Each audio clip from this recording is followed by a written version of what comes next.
Hey, it's Johnny and welcome to the Daily Brain Tattoo from Johnny X Marketing.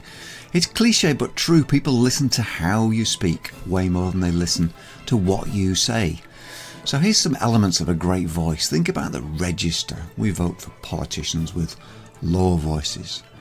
Think about the timbre. Rich is better. Think Anthony Hopkins versus Russell Brand. Prosody. That's the horrible end of the sentence going up. Pace, slow down. You babble, you lose. And silence can be very powerful. Pitch, the higher you go, the angrier you sound. And volume, shouting all the time. It's called sodcasting. Speak softly, but make a big noise. Pick up your mobile right now, talk to the voice recorder for 30 seconds on your favourite subject and play it back.